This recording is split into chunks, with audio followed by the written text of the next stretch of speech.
Hey guys, I hope you're all doing very well. Welcome back to another video, and today I'm going to be talking about Trap. Now this is another M. Night Shyamalan movie, so this is a movie that's always going to be expected to be a psychological thriller, horror, and some twists and turns that could really happen, in the storytelling of the characters with their flawed motivations.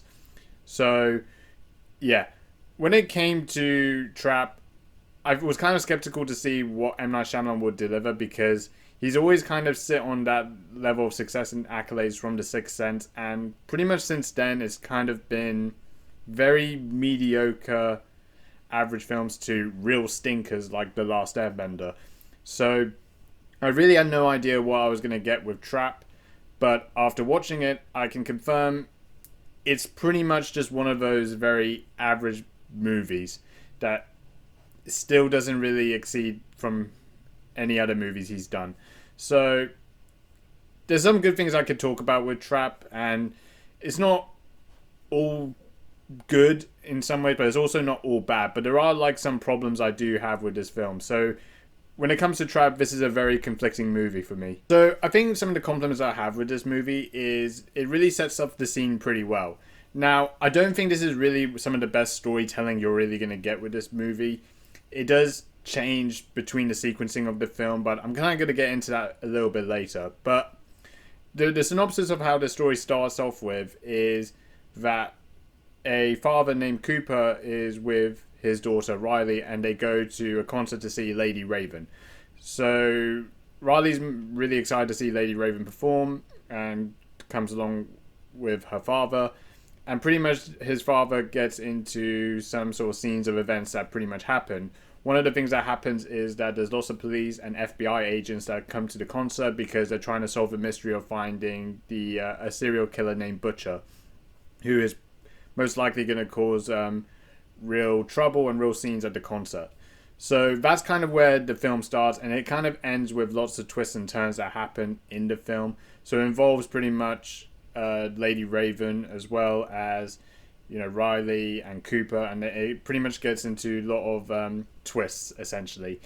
Now I'm going to kind of get into a little bit of the criticism later in this from the storytelling of this film. So when the twists do happen in this film, they're not great. So it doesn't really kind of get into the details of essentially what ends up happening and why it happens. And a lot of the time you're kind of getting into the whole premise of the beginning of the film, how a lot of the transitions kind of make sense. It's a little bit all over the place from a storytelling perspective. So those are some of the issues I have. I don't want to kind of get into it because it will unfortunately end up spoiling the film. But sometimes you will notice like some of the characters who is one of them somehow is deemed to be the serial killer, nicknamed Butcher. So there is that sort of thing that goes along with this movie that just the way it leads up to it with the twist is not really exciting. It doesn't really shock you. So those are the issues I have. I think one other compliment I will also add as well is that I do think the visuals are pretty good. I think for a low budget movie, considering this was a $30 million budget film, they actually delivered some very good visuals and good cinematography. So I do think there is a lot of praise when it comes to those elements as well with this film. So that's something that I will like to consider as well. But other things I also have to consider with this film is also the pacing. So the first half pacing, especially when they get mostly involved in the concert arena scene, is very, very slow. Majority of the scenes revolve around there, and then they kind of transition to other scenes as well, such as the family house. So this is kind of where they get into the parts of knowing who the serial killer is, and unfortunately it doesn't really kind of get into the nitty-gritties of how it even happens and what the turns are. So really when the twists happen, they don't really reveal it in any sort of way that's deemed to be horrifying or thrilling. It's just very asinine and very underwhelming in terms of its execution. Also, some of the acting performances are okay.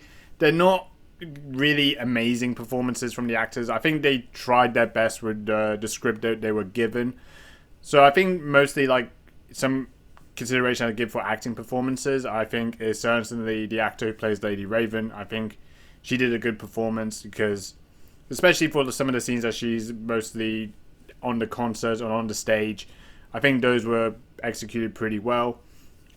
And I'd say in some elements, seeing, the father Cooper and his daughter Riley, they tried their best as well. But I think for the script, they were very limited with so much of the writing that they were given. So unfortunately, it didn't really lead to much moments with this film. In fact, that's another problem I do think this movie has as well. It really lacks moments. And I also struggle to understand why it was even a 15-rated movie, because it doesn't... There's nothing really thrilling or shocking when it comes to this movie, so everything kind of just feels very flat. Part of the problem as well with the pacing as well is it also runs so much time as well that I did feel like there are some scenes I did actually nearly fell asleep and just got distracted, because a lot of scenes just didn't progress very well and it just prolonged so much of the movie's runtime. And that's another problem. I do think some of the pacing in this film does turn on to be quite boring in some moments. But in saying that, I do think the film has ideas that does stand up a little bit. I do think they try to create something, different in some ways with the scenes and some of the, the story, the premise a little bit. But I just think the way it was executed is just, it really lacks a lot of context and a lot of understanding of, what really happens and, where the twists really go, what twists really are essentially happening. So I think there's a lot of things that do lack with this movie. But it's not, the worst thing you will see in this sort of psychological thriller type film. So overall, if I had to rate Trap, I'm going to give the movie a 5 out of 10. It's decent. It's not going to really exceed your expectations. Nor I think some of it is not going to surprise you, I guess. I mean, it does have, like I said, some sort of thrilling moments, I guess, but they're very lacking. And I wish they really delivered the twist pretty well to kind of elevate the movie up a little bit. So, yeah. Let me know what you think of Trap. Please let me know in the comment section. Please like, comment, subscribe. Dislike if you want to dislike. And, yeah. That's about it. See you later.